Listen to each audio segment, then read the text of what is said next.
Charles, you can kick us off today. Good afternoon, Coach. Charles Greaves here with GoBlackNice.com. Uh, the bye week offers you an opportunity to get healthy where needed, but also that additional week to prepare for Air Force. Is there anything different that you do during this week of practice versus a normal week of practice? Yes, there really is more downtime and time dedicated to trying to get refreshed and healthy. And we've got a team that has really remained fairly healthy, at least being able to play and take the field on Saturday. We've had the same offensive line the entire season, which is remarkable. Um, and so I think for some of those guys, but other positions too, to just practice a couple of times this week and uh, get extra treatment and lift and those kinds of things that maybe we don't get on a normal week where you play on Saturday and play again 7 days later. There's some opportunities for that, and we do structure the practices and what we do each day throughout the week a little bit differently on a bye week. Great. And this season has seen several players who came into the season with limited, game reps, take their respective games to another level, if you will.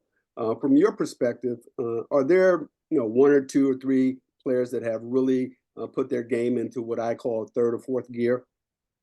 Casey Larkin is one that I think of, just playing really fast and really confident. Um, he wasn't a starter last year, or played some, but he's really, really played well this year. And so that's one. Um, let's see here. Andon Thomas, hard to argue that he wouldn't be a guy that would stand out. He's a leading tackler.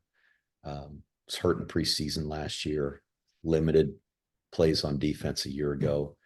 He's playing really well, and I'm happy for him, excited for him. Cody Harris Miller, playing nose, and our defensive line really spreads out the reps. Coach Cronin regularly rotates guys in there. I mean, playing anywhere from 15 snaps to 35 snaps, and that would be a lot. Not often guys are getting that many, but he's played a good bit, and he's just strong and tough. And I think he's playing really well, really solid in there right now. Chance Keith, who hardly played at all. He's playing most of the snaps at nickel, taking over for Jimmy Charlo. He's having a good year. Offensively, I just seeing Noah Short really kind of have to change gears. He played defense as a freshman, played essentially a wide receiver position last year, and now playing slot. And watching him Saturday and how well he played in the run game without the ball, just blocking. Really, really happy with how he's transitioned. Casey Reynolds, though he's played a lot, I think he's playing his best football right now, and making some plays for us. Just the offensive line in general playing really well. But Bill Katsianis, who's played some and really is a first time, all the time starter, is playing as good as any of those guys up front. So that's been great to see. And then our kicker, Granati, he's done a really good job. He's not ever been a starter, and he's got now handling all the duties of kicking and kicking off and doing a nice job. Right. And my follow-up and final question, Bryson and the team overall have received plenty of national attention, and deservingly so. But in the tradition of football, offensive linemen often don't go or do go unnoticed, despite the quality of play and their added value. So can you talk about your offensive line and what they've meant to the success of this year's team, team that's obviously leading the nation in rushing? I always feel like the temperament and personality and the performance of the offensive line really indicates what kind of football team their team is. And our guys are tough and rugged. They play together. They're unselfish. And I feel like our team is playing that way right now, just rugged and tough and unselfish. We don't have anybody that somebody said after the game the other day, weapons. We don't need weapons. We just got tough guys that are playing hard and trying to play the best they can. And they're the same. But our football team, certainly our offensive players, our quarterback, we have a great belief in that group that they're gonna do the job and get the blocks and protect the passer and so a lot of confidence is a lot of confidence that our team has comes from the offensive line. Great, Coach. Thank you very much. Appreciate it. Charles. Seth Mendelson, go ahead. Good afternoon, Coach. Another great win. You guys are 7-0. You have your 5 toughest games probably ahead of you. Air Force and Navy, of course, are always tough. North Texas has a great offense. Notre Dame is Notre Dame. And who knows what we're going to see at UTSA. What do you think it's going to take for Army to be successful in the second half of the season in terms of individuals or team? Well, if we can stay healthy, that will help us to be the best that we can possibly be.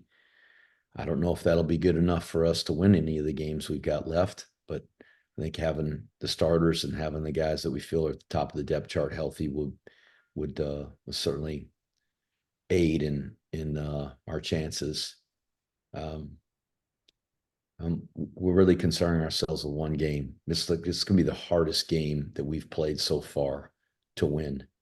The emotion of these games, how well coached the academies are, the academy coaches and their preparation, how well they understand us, know us offensively and defensively.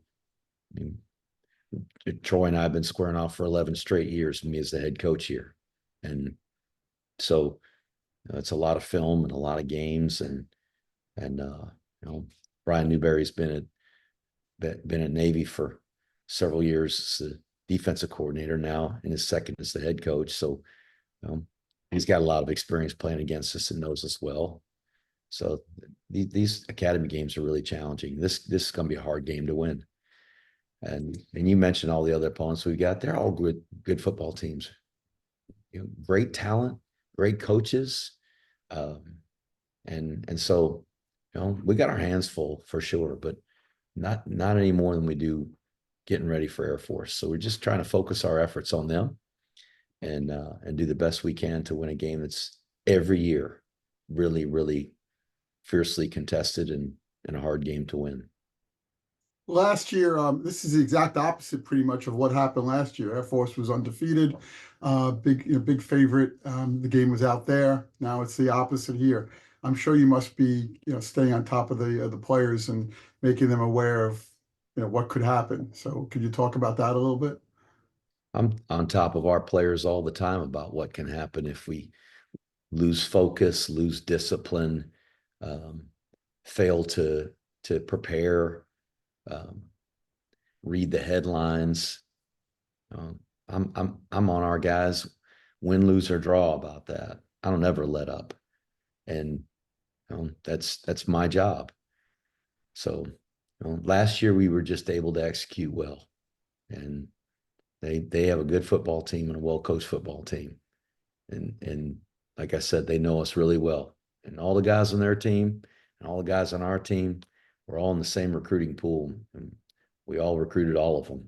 And so we're just trying to get our guys lined up and perform and play just a little better, good enough to win against them on one Saturday a year. And I think these games, regardless of the record, and it's always been this way. It's historically been this way. I mean, there's been times where one team's really gotten the better of another, but most of these games are really closely contested. I think of the stretch of games we've had against Air Force that have been 3 points or 7 points or overtime, or I mean that's just what this game is. And so in terms of the record and what it was last year and what it is this year, I don't think it makes a hill of beans. It's going to be the team that is able to execute the best and make a couple extra plays. Hopefully that'll be us. Thank you, Coach. Thanks, Seth. John, go ahead. Hi, Coach. John Charan, CamVets Media. I'm calling today to ask a little bit about your team. Earlier in the season, you mentioned that opponents would have some difficulty sometimes adjusting to your triple option. You're playing another team with another triple option out there. How much difference can you do, given the fact you play each other every year and you know each other so well? Not much. As I was just saying to Seth, I think just trying to execute the fundamentals, our assignments, and just maybe it's making one more play. Maybe it's just making one more play. And so it's hard. They're hard games to win. They're all hard. Winning a college football game is really difficult to do. And there are really good players and really good coaches, and it's hard to win. But we've managed to do that so far this year. Execute well enough to come out on top, and that's all we're going to try to do in this game, is to try to execute well enough to come out on top. And it's going to be the most difficult game of the year to win, and it's because of who they are and the effort that they put into it, the coaches and their understanding and knowledge of what we do schematically,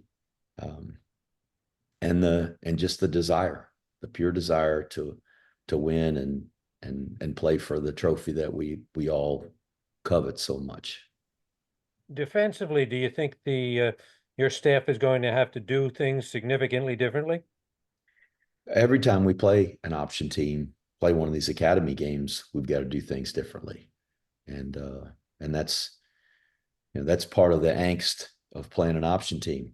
And I guess when I consider, what we're doing on offense and why we have to do what we do on offense, it's because we're different, and it forces other staffs, other defensive coaches to have to change how they approach playing defensive football. Thank you, Coach. Yep. Ken McMillan? Hey, Jeff, you were talking to earlier about the injuries. Is it a bit of luck, or have you tried new training techniques or equipment that may be helping? We're fortunate that we are healthy. I think our training staff does a really good job with our guys in terms of injury prevention, certainly treatment of injuries, trying to get guys back as quickly as possible. But Coach Hughes and our strength staff and what they do to train our guys, to condition them for a season, I think they do a tremendous job. But I've also leaned on Coach Hughes and Jackie McCann, Tim Kelly, our training staff, Coach Hughes and the strength staff, really for their input on what we need to be doing from a practice standpoint, the amount of time that we spend on the field, the amount of time that we spend doing other things, whether it's even just a walkthrough or a lift, on how we have our team most prepared for Saturday. And if that means eliminating time off of the practice plan, if that means practicing in a different uniform, maybe not practicing in full gear when we had planned to, or not practicing in shells when we had planned to just keep our guys fresh and prepared. I've really leaned on them for their input on that. And, we've certainly got to practice enough to be prepared. But as I think mentioned earlier, having the starters available and ready makes a big difference. So we've just really tried to focus on how we stay healthy without compromising our time on the field and our preparation. Jeff, what do you think of the nominations for the Dodd and the Bryant Coaching Awards? Is it humbling? Do you feel like a lot of respect? Am I nominated for both of those? Yes. Well, I think probably everybody that's got a team that's won more games than they've lost is on that list right now. I don't know what the lists look like, but it's just a byproduct of team success. It's like anything else. Individual accolades go to most often to players who are on teams that have success. So they probably give the CEO of the year award to the guy that's got the most successful business out there too. So it's all a byproduct of the team's success. Okay. Well, every year is different. I know you're probably consistent with your approach to coaching, but every team and every year is different. Have you tried anything different this year, Jeff? Have you done something this year that maybe you didn't do in 22 and 23 or past years? I'm just curious.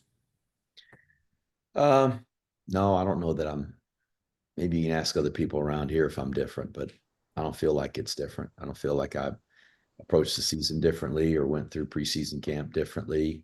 We really, I think, trying to be most efficient with our time. That's important here, maybe more so than anywhere else on the planet. But to be smart about the way we practice and really focus on having a healthy team. But no, not really. I just our guys are executing well, and we've been able to make some plays. We had some breaks go our way, and so I hope it'll last. Mhm. Jeff, the East Carolina coach unfortunately was let go on Sunday following your game. What are your thoughts on that and the business of college football? He's a great guy. He's a terrific football coach. That's a guy who won a national championship at James Madison, um, took them to bowl games. He's an outstanding coach, and so all of us at our respective schools are just trying to do the best we can for the players that we lead, and we have a great responsibility to them, to their families, to the university, and I know Mike did that as well as he could, and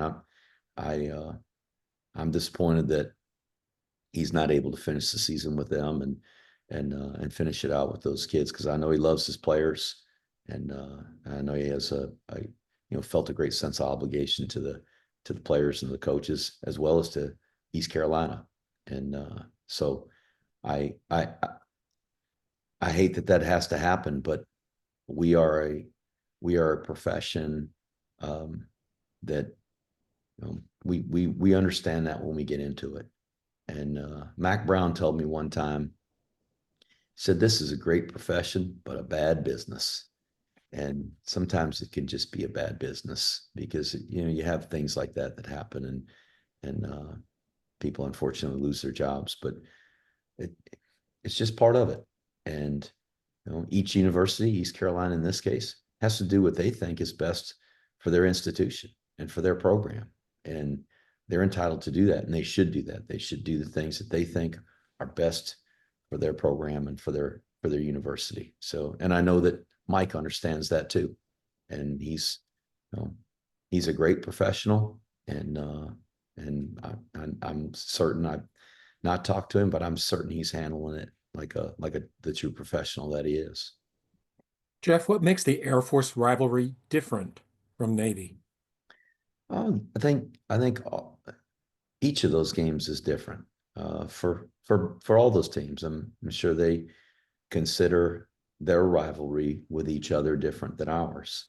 I think it's just the history of the rivalries, um, the maybe the personalities of the programs, um, the timing of the games, playing one before the other.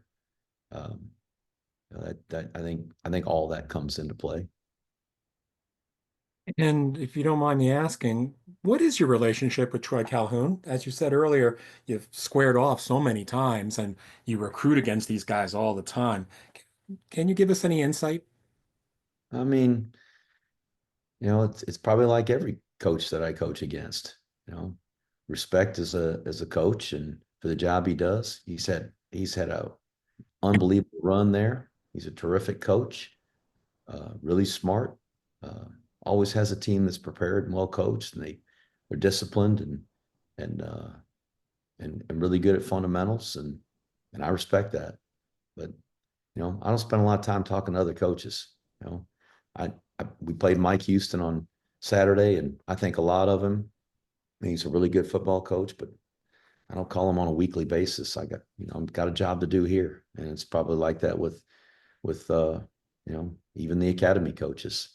And Kenny and I coached together for several years. We were GAs together way back at Hawaii, and then we coached together under Paul Johnson. So we had a little different relationship. I mean, we knew each other a lot better and had a friendship. But that's when you're coaching, I don't know that the CEO of Pepsi and the CEO of Coca-Cola have weekly conversations and go on vacations together and could talk about a relationship they have. They're competitors. So are we.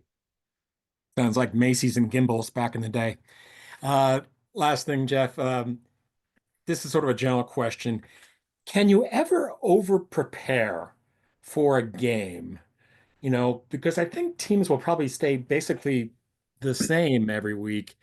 Just tell me about being prepared properly versus over prep. I don't know if you can be over prepared. Um, we felt like we were well prepared to face the defense that Temple was going to be running against us, and they lined up in a completely different defense.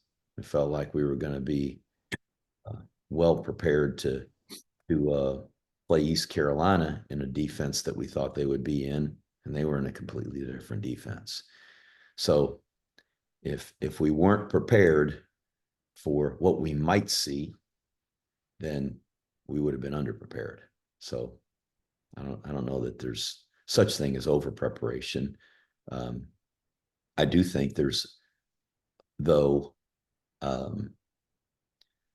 there is such thing as giving the players way too much and more than they can handle mentally, and that sometimes is overkill or overload, and then they go into the game with uncertainty or get into a play and can't respond to what's happening on that play. Does that change every week too? Because I know you guys add a couple of tweaks every week. Do you ever get concerned about how many more things you're throwing at them? We really work hard to try not to put too much on them, but yes, there's times, and I think games like this, that here's an opponent that knows us so well. Where do you get an edge? Where do you get an edge? Um, you know, I don't think we're physically superior. I don't think we're better coached. I don't think we're different in terms of who we are. I don't know, I guess philosophically, or we're trying to do the same things they are. They got really good coaches and they got good players and they're tough and they go through a lot of stuff as an academy. And so where's our edge?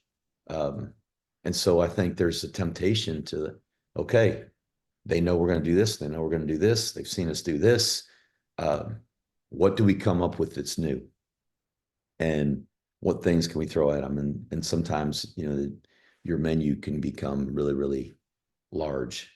And it's the balance of doing what we do really, really well and having enough things that are different or wrinkles that hopefully there's something you can go to if something's not working.